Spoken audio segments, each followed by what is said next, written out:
आज मु आपणक सहित गोटे नुआ स्टाइल आलू मटर चाट्र रेसिपी शेयर करी।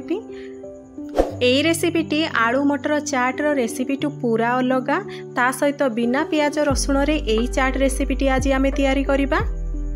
आपण बिना पियाज रसुण खाउथुबा दिन किंबा उषाबार दिन रे यही रेसिपीटी को आराम से बनै पारिबे आ खाई पारिबे। ता सहित यही रेसिपीटी पूरा झटपट वे रे हेजिबो, माने बेसी समय लागिबो नाही। ताहले चलंतु स्टार्ट करी नबा रेसिपीटी। नमस्कार सांग माने, मु मोर YouTube channel Seasons and Bites रे आपण समस्त को स्वागत जनाउछि। जेहेतु आलू मटर चाट बनेबा सेतिपा एठी मु गोटे कप मटर को पूरा राति सारा बतरे नै जे। आपण राति सारा न बतरेले मते 6 रु 7 घंटा बतरे नेबे। ता सहित मु एठी देई देइछि 2 कप पानी आ सेइथिरे गोटे टीस्पून लूण देई देइछि।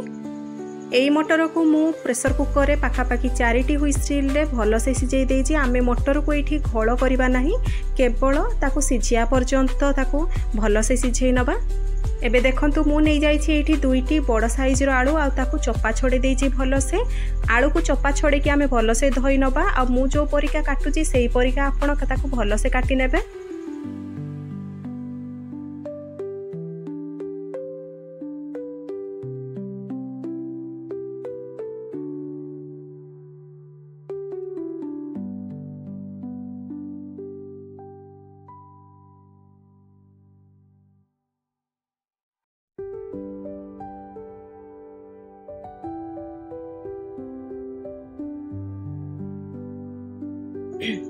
एबे गैस उपरे प्यान बसई दबा। प्यान रे आमे देई दबा रिफाइंड तेल। मु एठी 3 बड़ चामच रिफाइंड तेल देइछि। आ कटा आलू को सेइथिरे पकेई नबा।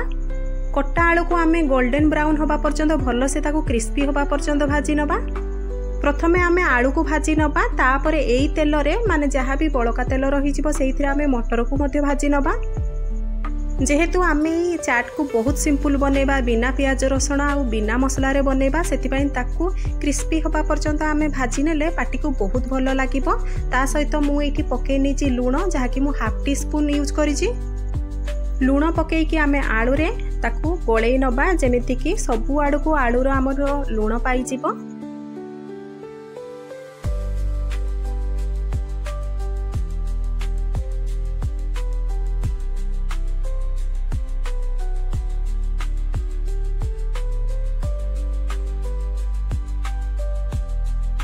एबे पकेई नबा सेइथिरे अल्प किछि गुंड मसला रे मु पकेई देइछि प्रथमे एठी हाफ टी स्पून लंका गुंड। ए लंका गुंड बिल्कुल भी राग करिबो नाही। ए होछि कलर लंका गुंड, केवल गोटे भल कलर आलू रे आसीबा पई मु एठी हाफ टी स्पून लंका गुंड रो व्यवहार करिछि। लंका गुंड पकेई सारला परे मु एठी 1/4 टी स्पून हळदी गुंड व्यवहार करिछि। एई 2टी गुंड मसला को पकेई पाखापाखी मु एठी आलू ब्राउन होबा पर्यंत बा गोल्डन ब्राउन होबा पर्यंत ताको भल से भाजी नेइछि। एठी आपण देखि पारुथिबे हमर आलू रे गोटे बढ़िया कलर आसी जाइछि। एबे हमर आलू पूरा क्रिस्पी हे सारिछि। एबे मु आ गोटे जगह को ताको भारके नउछि। आ सेई बळका तेल रे आमे मटर भाजी नबा। एबे प्रथमे ए आलू को आमे भल से ठंडा करि नबा। ठंडा करि साला परे आपण हाथ रे किंबा कोनोसी आलू स्माशर रे ताको अल्प अल्प ताको क्रश करि नेबे, माने पूरा ताको दाबी की चेपा करि नेबे। आपण एई परि भाबरे खाई पारिबे, किंतु जदि आपण एई परि भाबरे ताको टिके क्रश करिकि किंबा हाथ रे टिके चेपा करिकि जदि आपण चाट रे पकेई खाइबे तार स्वाद बढ़ी जाई थाए। आपण चाहिए एहीपरि भाबरे क्रश करिकि आलू को पुणी थरे भाजी पारिबे, किंतु एहीपरि खाइले मध्य बहुत टेस्ट लागिबो। ताहले देखंतु एठी बळका तेल रे मु अल्प किछि भृसंग पत्र पकेई देइछि। आ अल्प किछि कस्तूरी मेथी पाखापाखी मु एठी 1 टी स्पून नेइछि।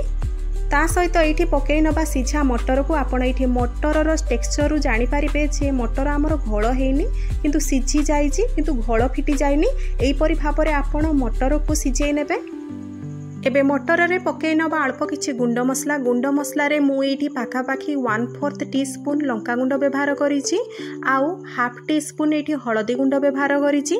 गुंड मसला पकेई कि आमे भल से प्रथमे मटर रे ताकू भल से मिसेई दबा, ताकू किछि समय पर्यंत भाजी नबा। मटरटी जेमिति सुखा सुखा हेइजिबो सेई पर्यंत आमे ताकू भल से भाजी नबा। ता सहित मु एठी हाफ टी स्पून लूण रो व्यवहार करिछि।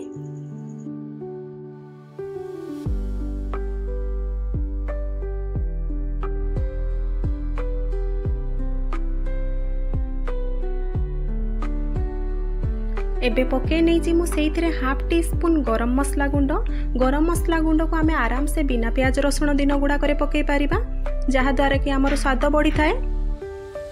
गरम मसला पकेकी आमे मटर को भल से सुखावा पर्यंत भाजी नबा।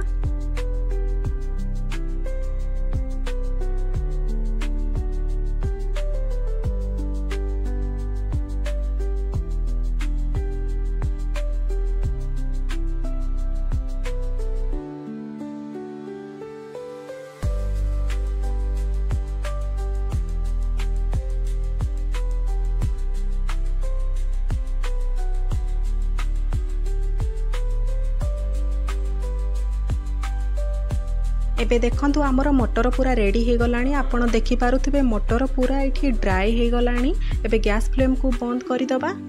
एबे चलंतु आमर चाट प्लेट टी सजे नबा। चाट प्लेट एठी मु नै जाईची आ सेइथिरे प्रथमे पके नैची आमर भजा हेतिबा आलू को। भजा हेतिबा आलू को आमे पके सारला परे सेइथिरे आमे पके नबा भजा हेतिबा मटर को। पुणी थरे मटर उपरे आमे पुणी थरे अल्प किछि आलू पके दबा।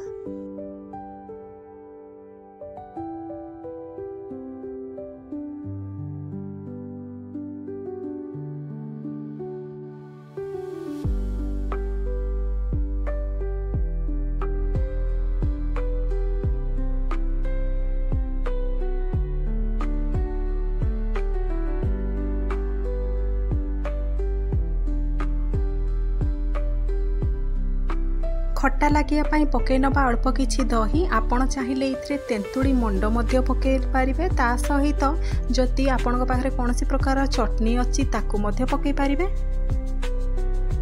कोनोसी भी आपण चाट बनांतु जदि सेइथिरे खट्टार फ्लेवर न रहिबो ता बिल्कुल भी मजा आसीबो नाही। एठी मु दही पकेकी ता ऊपरे पके नउची अल्प परिमाणर संधव लुण। ता सहित या ऊपर पके नबा राग पाई अल्प किछि लंका गुंड।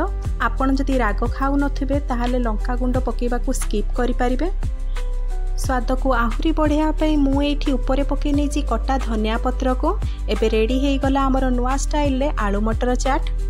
जेहेतु एटा बिना प्याज रसुण रे बना हेची आपण बिना प्याज रसुण दिन गुड़ा करे किंबा व्रत ओसाबार दिन गुड़ा करे एहाकू आराम से खाई पारिबे जहाकी पाटी स्वादिया लागिबो आ पेट मध्य पुरी जिवो। तेबे भिडियोटी भल लगी आपण लाइक टे निहाती करिबे। ता सहित मो चैनल को जदि सब्सक्राइब करि नाहंती सब्सक्राइब करि नेबे। ए भिडियोटी को बंधु बांधव सांगसाथी मानक सहित शेयर करिबे। ए भिडियोटी को संपूर्ण देखिथिबा जोगु आपणकर अशेष अशेष धन्यवाद। ता सहित आपण एबे मते सोशल अकाउंट इंस्टाग्राम रे मध्ये फॉलो करि पारिबे जहार डिटेल्स मो भिडियो रे शेष रे देई देइची।